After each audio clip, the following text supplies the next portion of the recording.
الحمدللہ رب العالمین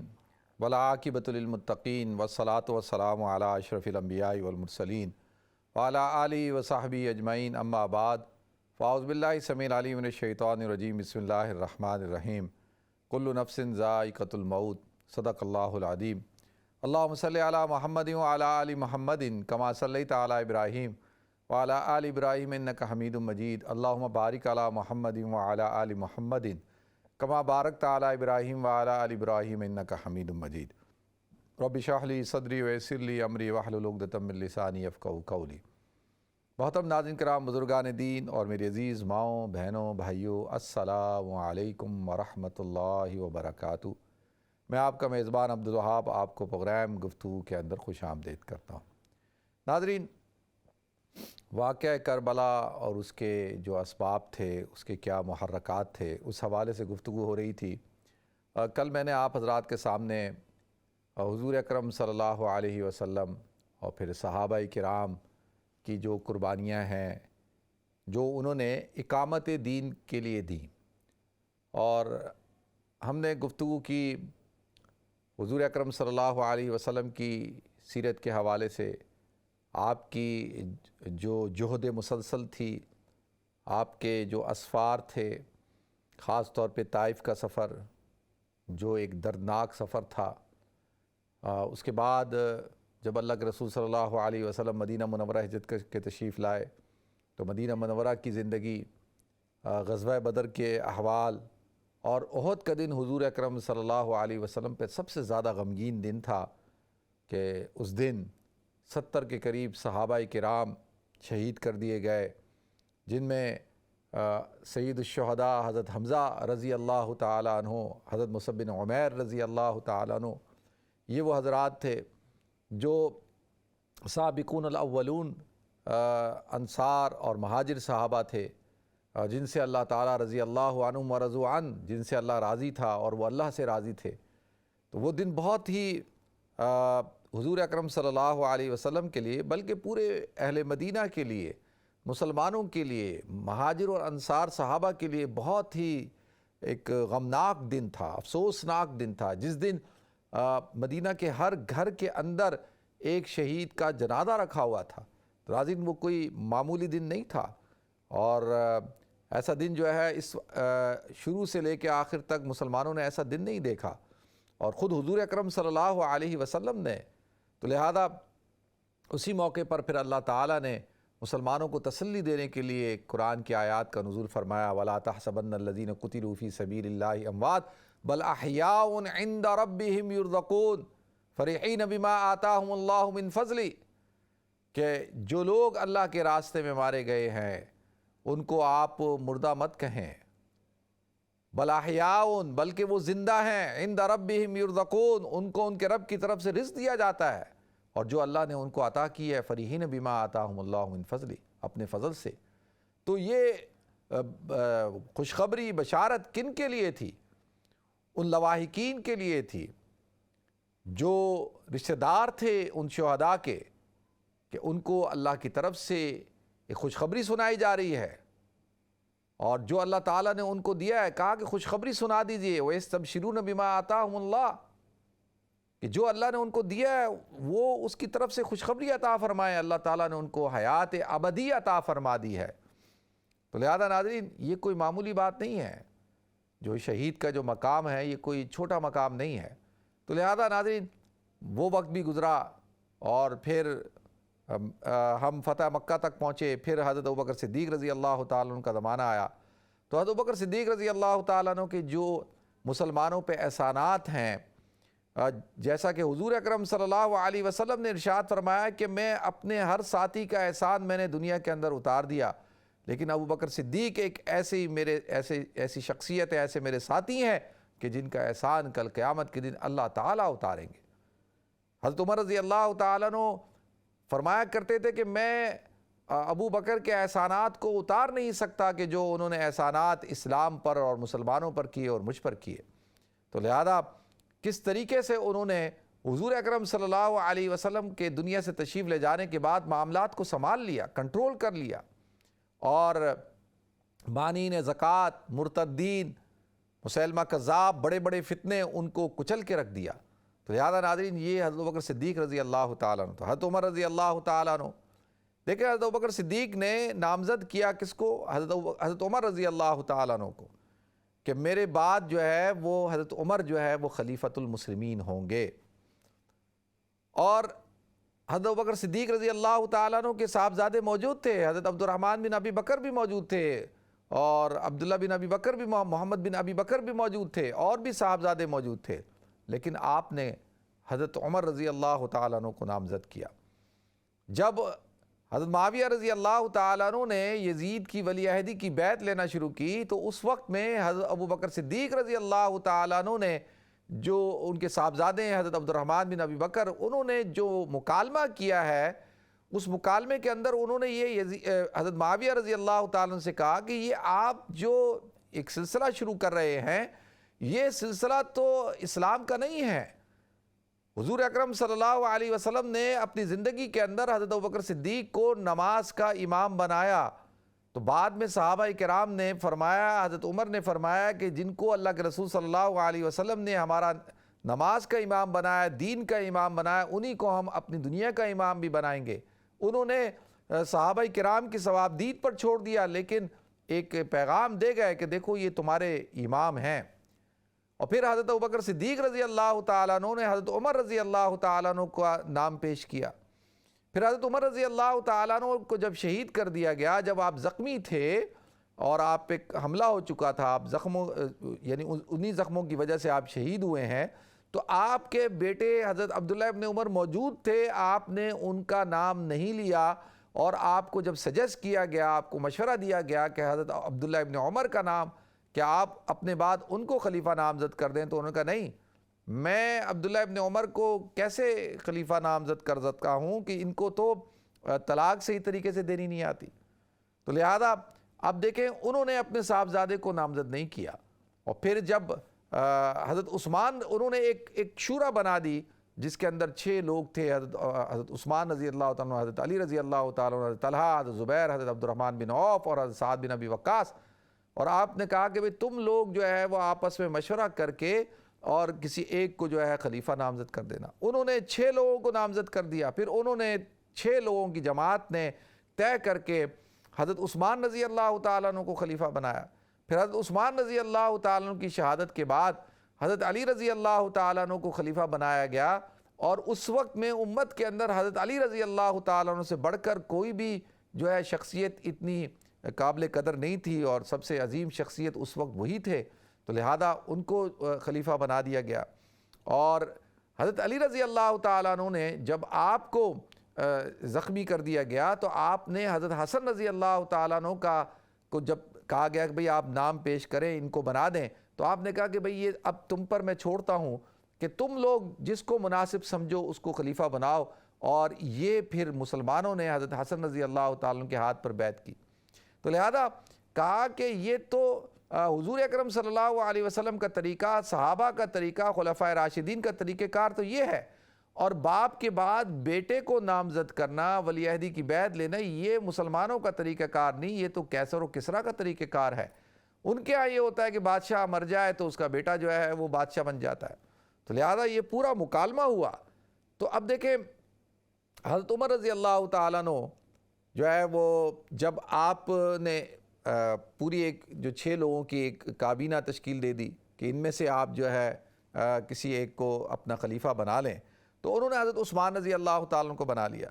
تو لہذا میں نے یہ عرض کیا تھا کل بھی کہ دیکھیں حضرت عمر رضی اللہ تعالیٰ عنہ کو جن لوگوں نے شہید کیا، یہ وہ لوگ تھے کہ جو فیروز ابو لولو موجوسی ایک غلام ہے، غلام کی کیا حیثیت کہ وہ خلیفہ وقت کو جو ہے وہ قتل کر دے؟ سوچنے کی بات ہے۔ اس کے پیچھے وہ مائنڈ سیٹ تھا، وہ قوتیں تھیں جنہوں نے بدلہ لینا تھا حضرت عمر رضی اللہ تعالیٰ عنہ سے، کہ جن کی وجہ سے حضرت عمر کی وجہ سے پوری جو پرشین امپائر تھی وہ ٹکڑے ٹکڑے ہو گئی، ختم ہو گئی، نام و نشان تک مٹ گیا۔ تو وہ جو لوگ ہیں، اور ان کے پیچھے خاص طور پہ وہ ہرزمان جو ایک جنرل تھا جس کو حضرت عمر نے چھوڑ دیا تھا، وہ اس کے پیچھے اس کی سازش تھی، اور پورا پلان کر کے حضرت عمر رضی اللہ تعالیٰ عنہ کو شہید کیا گیا۔ لوگوں کے ذہنوں میں یہ تھا کہ حضرت عمر رضی اللہ تعالیٰ عنہ کی شہادت کے بعد تو بس حضور اکرم صلی اللہ علیہ وسلم کے یہ دو ساتھی تھے، حضور اکرم صلی اللہ علیہ وسلم اکثر انہی کے ساتھ رہتے تھے، اور جب بھی آپ بات کرتے تھے کہتے تھے میں ابو بکر و عمر، میں ابو بکر اور عمر، اور ابو بکر و عمر میرے دو وزیر ہیں، دو میرے ساتھی ہیں، جیسے آسمانوں پہ حضرت جبریل اور حضرت میکائیل، اسی طرح زمین پر میرے یہ دو ساتھی ہیں، وزیر ہیں میرے۔ تو لہذا یہ دو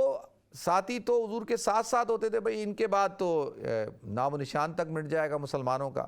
اور کوشش کی جا رہی تھی ان قوتوں کی طرف سے جن کو اسلام نے آ کر چیلنج کیا تھا،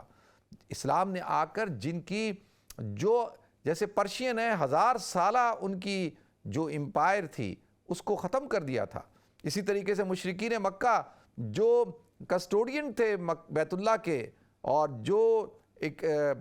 اسٹیٹس انجوائے کر رہے تھے، اور ان کے پاس بیت اللہ کا پورا نظام تھا، حاجیوں کی خدمت کرتے تھے اور تجارت کیا کرتے تھے اور پورے سرزمین حجاز میں سفر کرتے تھے، اور اس اسٹیٹس کو وہ انجوائے کرتے تھے کہ جی وہ تو ہم تو متولی ہیں کعبہ کے۔ تو اللہ کے رسول صلی اللہ علیہ وسلم نے ان سے وہ جو مشرکانہ ایک سسٹم انہوں نے مکہ کے اندر رائج کیا ہوا تھا اس کو ختم کر دیا، فتح مکہ کے موقع پر بالکل ختم کر کے رکھ دیا۔ تو اب دیکھیں اعلان ہو گیا اخرج الیہود والنصارى من جزیرۃ العرب، یہود و نصارہ کو، مشرکین کو جزیرۃ العرب سے نکال دیا جائے۔ انما المشرکون نجس فلا یقربوا المسجد الحرام بعد عامهم ھذا،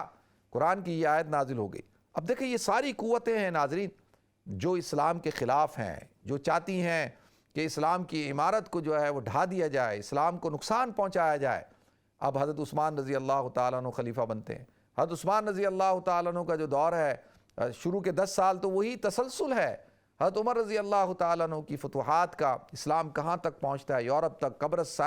جو سائپرس ہے یہاں تک جو ہے اسلام پہنچ جاتا ہے، اور کس طریقے سے ایکسپینشن ہوتے ہوتے اب دیکھیں جو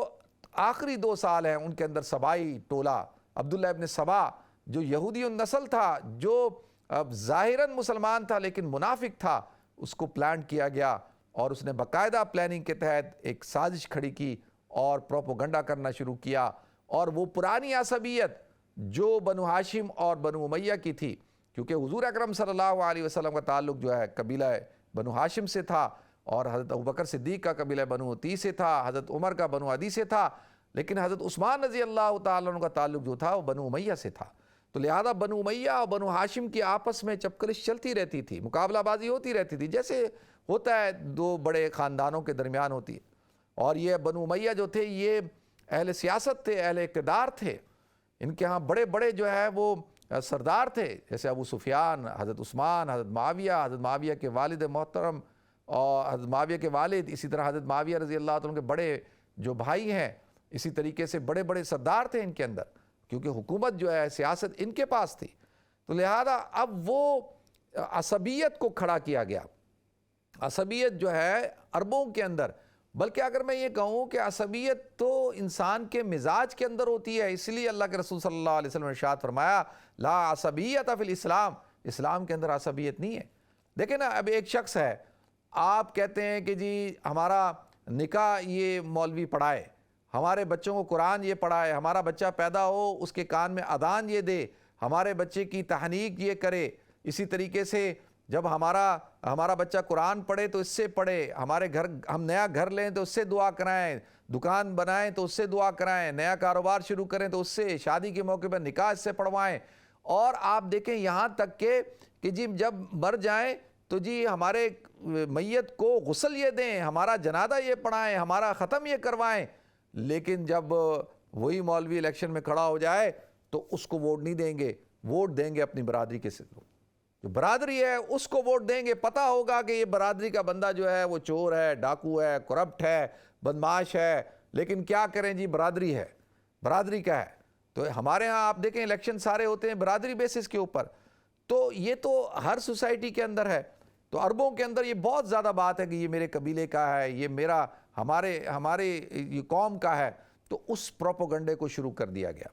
اور وہ پرانی جو چپکلش تھی اس کو سٹارٹنگ کی گئی، اور جو ہے پروپوگنڈا کرنا شروع کر دیا گیا کہ بھئی حضرت عثمان رضی اللہ تعالیٰ عنہ جو اپنے ساتھیوں کو نوازتے ہیں، اپنے خاندان والوں کو نواز رہے ہیں، اقربا پروری کر رہے ہیں، اور جو ہے کرپشن کر رہے ہیں، وہ عثمان جنہوں نے اپنا سب کچھ قربان کر دیا اسلام کے اوپر،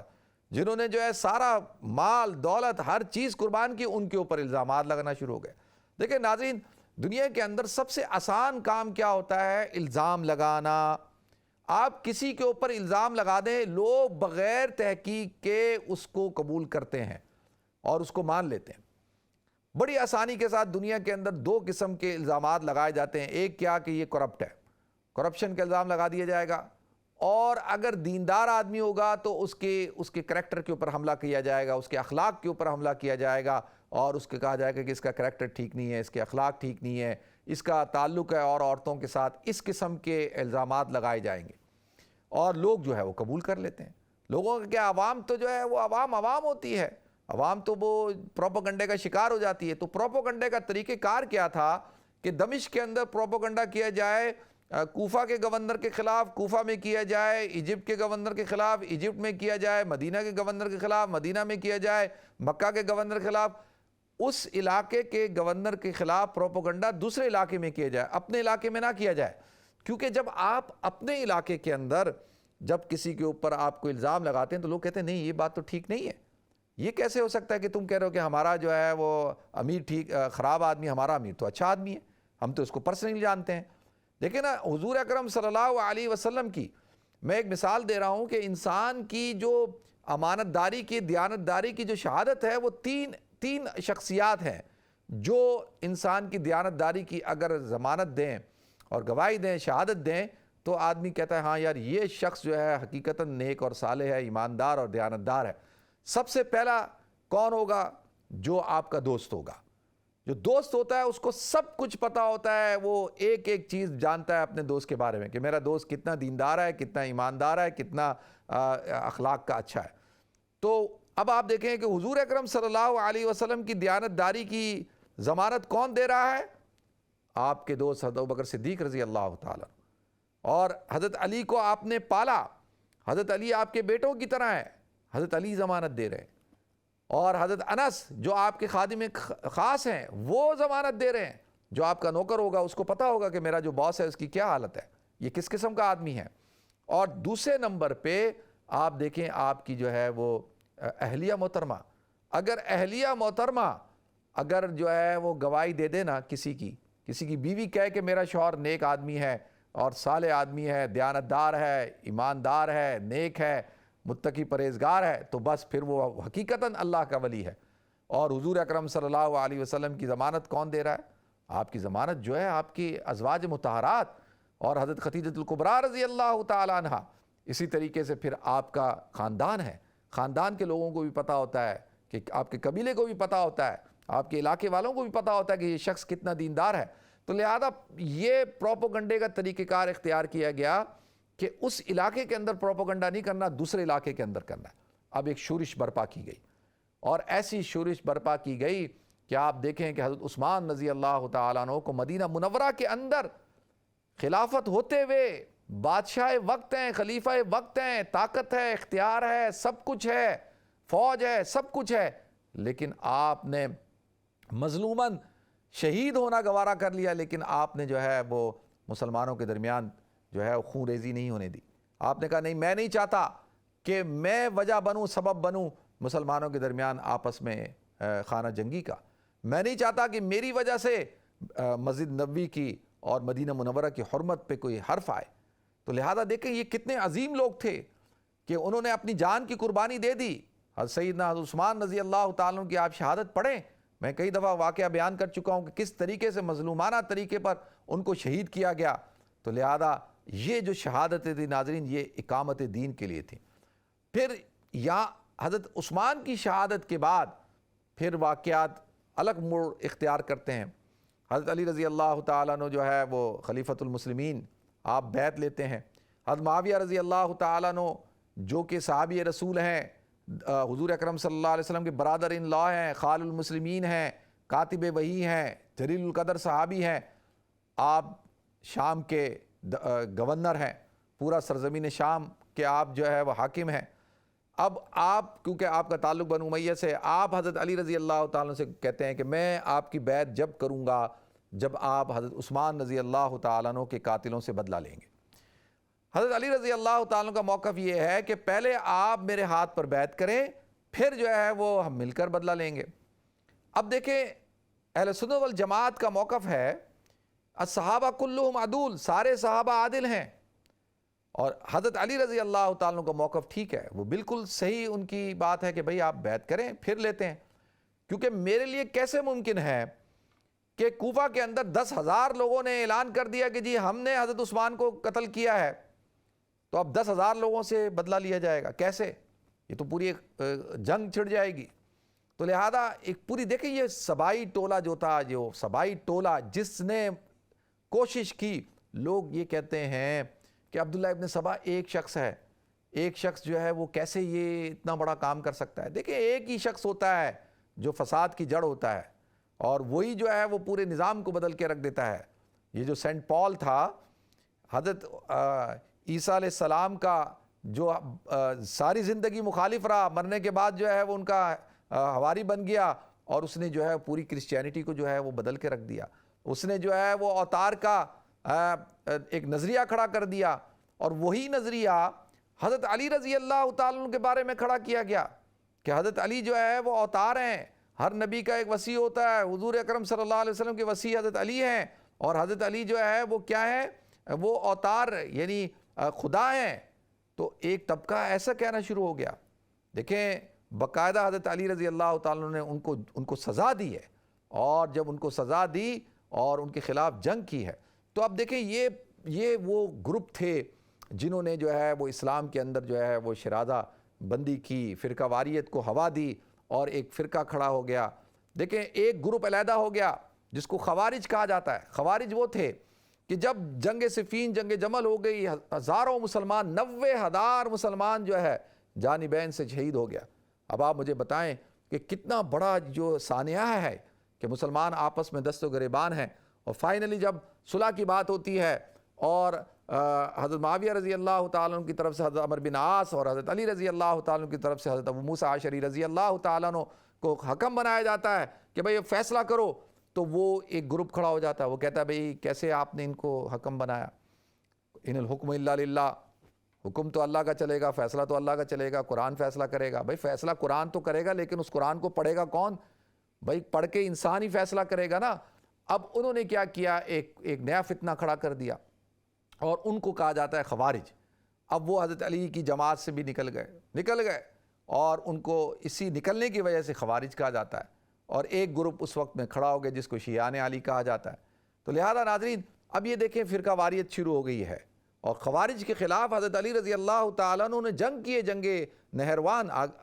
میں نے کئی دفعہ آپ کو اس جنگ کے بارے میں بتایا، انشاءاللہ پھر کبھی بھی بتاؤں گا۔ تو اب یہ دیکھیں یہ پوری سازشیں ہو رہی ہیں، کس طریقے سے اسلام کے خلاف جو ہے وہ پروپیگنڈا ہو رہا ہے، دشمنان اسلام جو ہے۔ آپ کیا سمجھتے ہیں کہ جب اسلام نے اتنی بڑی قوتوں کو چیلنج کیا اور ان کے نظام کو پاش کر دیا، دھرم برم کر کے رکھ دیا، تو کیا وہ آرام سے بیٹھے رہتے؟ انہوں نے باقاعدہ پلاننگ کے تحت جو ہے کوشش کی کہ جس طریقے سے دیکھیں، جس طریقے سے کرسچینٹی کو ڈسٹرائے کیا گیا، اس کے اندر جو ہے یعنی اوتار کا تصور لا کر، اور جب تک تو حضرت عیسیٰ علیہ السلام حیات تھے، جو آسمانوں پہ نہیں اٹھائے گئے تھے، تو اس وقت تو کسی کا بھی عقیدہ یہ نہیں تھا کہ آپ اللہ کے بیٹے ہیں، اور یہ کیسے ہے؟ تو وہ بعد میں یہ تصور کھڑا کیا گیا، عقیدہ تثلیث کو گھڑا گیا۔ تو لہذا اس حوالے سے یہی طریقہ کار جو ہے جو دشمنان اسلام ہیں انہوں نے اسلام کے ساتھ کیا، باقاعدہ جو ہے وہ ایک گروپ کھڑا کر دیا گیا۔ لہذا ناظرین حضرت علی رضی اللہ تعالیٰ عنہ کو شہید کیا گیا۔ اب یہ وہ گروپ تھا، یہ گروپ اس نے پلاننگ کی کہ 3 شخصیات ہیں اس وقت عالم اسلام کے اندر۔ دمشق کے اندر حضرت معاویہ رضی اللہ تعالیٰ عنہ، ایجپٹ کے اندر، مصر کے اندر حضرت عمر بن عاص رضی اللہ تعالیٰ عنہ، اور کوفہ کے اندر جو ہے وہ حضرت علی رضی اللہ تعالیٰ عنہ۔ پلان کیا گیا کہ ان تینوں کو جو ہے وہ قتل کر دیا جائے۔ اب وقت اور جگہ طے ہو گیا۔ جو شخص گیا تھا قتل کرنے کے لیے حضرت عمر بن عاص کو، اس دن حضرت عمر بن عاص رضی اللہ تعالیٰ عنہ نماز پڑھانے نہیں آئے فجر کی، ان کی طبیعت خراب تھی، کیا وجہ ہوئی وہ نہیں آئے، اور ان کی جگہ جو ہے جو شخص پڑھا رہا تھا وہ شہید ہو گیا۔ حضرت معاویہ رضی اللہ تعالیٰ عنہ پہ جب حملہ ہوا تو آپ زخمی ہو گئے، آپ بچ گئے اس حملے میں، لیکن حضرت علی رضی اللہ تعالیٰ عنہ پہ جو عبد الرحمن ابن ملجم نے حملہ کیا اس کی وجہ سے جو ہے وہ آپ زخمی ہو گئے، پھر بعد میں آپ انہی زخموں کی وجہ سے شہید بھی ہو گئے۔ تو لہذا آپ دیکھیں یہ حضرت علی رضی اللہ تعالیٰ عنہ کی شہادت ہے۔ پھر حضرت حسن رضی اللہ تعالیٰ عنہ کا دور، حضرت حسن رضی اللہ تعالیٰ عنہ 5.5 مہینے یا 6 مہینے آپ کی خلافت ہے، اور اہل سنت والجماعت کے نزدیک جو خلفائے راشدین میں حضرت حسن رضی اللہ تعالیٰ عنہ کا یہ 6 مہینے کا دور بھی شامل ہے، کیونکہ حضور نے فرمایا خلافت علی منہاج النبوہ جو ہے وہ 30 سال رہے گی، اور اس 30 سال میں جب تک یہ 6 مہینے نہ ملائے جائیں تو وہ 30 سال مکمل نہیں ہوتے۔ تو لہذا حضرت حسن بھی خلیفہ راشد میں شامل ہیں۔ تو اب مدائن کے میدان میں اب حضرت حسن رضی اللہ تعالیٰ عنہ کی فوج اور حضرت معاویہ رضی اللہ تعالیٰ عنہ کی فوج یہ آمنے سامنے، جیسی جنگ شروع ہوتی ہے ایک دم افواہ اڑائی جاتی ہے حضرت حسن رضی اللہ تعالیٰ عنہ کی فوج میں کہ بھئی کیا ہوا، شکست ہو گئی ہے، اور حضرت حسن پہ حملہ کر دیا جاتا ہے، آپ زخمی ہو جاتے ہیں، اور آپس میں لوٹ مار شروع ہو جاتی ہے۔ وہی سبائی ٹولہ، فسادی ٹولہ کیا وہ اپنے ہی لوگوں کو لوٹنا شروع کر دیتا ہے۔ حضرت حسن رضی اللہ تعالیٰ عنہ جو ہے خطبہ دیتے ہیں، آپ کہتے ہیں کہ وہ شخص کیسے جنگ جیت سکتا ہے جس کی اپنے لوگ ہی فسادی ہوں، جو ان کے ساتھ نہ ہوں، اس کے دل ان کے ساتھ نہ ہوں۔ تو لہذا وہ فوراً حضرت معاویہ رضی اللہ تعالیٰ عنہ کو صلح کا پیغام پہنچاتے ہیں۔ حضرت معاویہ رضی اللہ تعالیٰ عنہ بالکل وائٹ پیپر، بلینک پیپر بھجواتے ہیں کہ بھئی آپ جو شرائط لکھنی ہے لکھ دیں، اور صلح ہو جاتی ہے۔ اب دیکھیں اس سال کو عام الجماعت کا سال کہا جاتا ہے، عام الجماعت یعنی مسلمانوں کی اجتماعیت کا سال، اور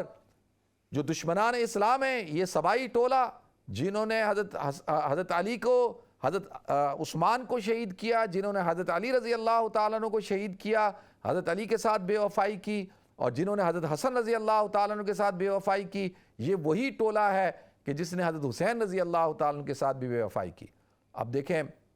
حضرت حسن رضی اللہ تعالیٰ عنہ کو کیا کہا جاتا ہے،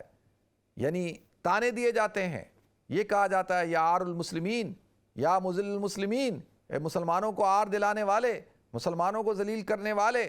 یہ لقب دیے جاتے ہیں حضرت حسن رضی اللہ تعالیٰ عنہ کو۔ حضرت حسن وہ ہیں کہ جن کے بارے میں اللہ کے رسول صلی اللہ علیہ وسلم نے ارشاد فرمایا الحسن والحسین سیدہ شباب اہل الجنہ، کہ حسن اور حسین جنت کے نوجوانوں کے سردار ہیں۔ یہاں پہ نوجوانوں سے مراد یہ نہیں کہ نوخیز نوجوان، بلکہ یہاں شباب سے مراد ہے جوان مردوں کے سردار ہیں، بہادر ہیں۔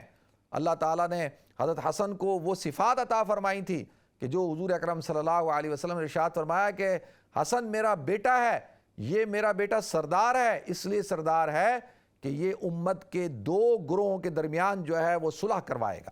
اب آپ دیکھیں اس پیشن گوئی کو، حضور اکرم صلی اللہ علیہ وسلم کی اس بات کو حضرت حسن نے پورا کر کے دکھایا، اور جو ہے وہ صلح ہو گئی مسلمانوں۔ اب آپ دیکھیں حضرت معاویہ رضی اللہ تعالیٰ کا جو دور ہے وہ تقریباً 20 سال کا ہے، 10 سال تک بالکل امن ہے، اور سن 50-51 ہجری میں حضرت حسن کا انتقال ہو جاتا ہے۔ اور حضرت حسن کو بھی زہر جن لوگوں نے دیا یہ وہی لوگ تھے کہ جنہوں نے حضرت علی کو شہید کیا، جنہوں نے حضرت عثمان کو شہید کیا، جنہوں نے حضرت حسن کے بارے میں پروپوگنڈا کیا، اور یہ وہی لوگ تھے جنہوں نے حضرت حسن کو بھی شہید کروا دیا۔ تو لہذا ناظرین انشاءاللہ اس سے عنوان سے انشاءاللہ آگے بھی ہم گفتگو کریں گے۔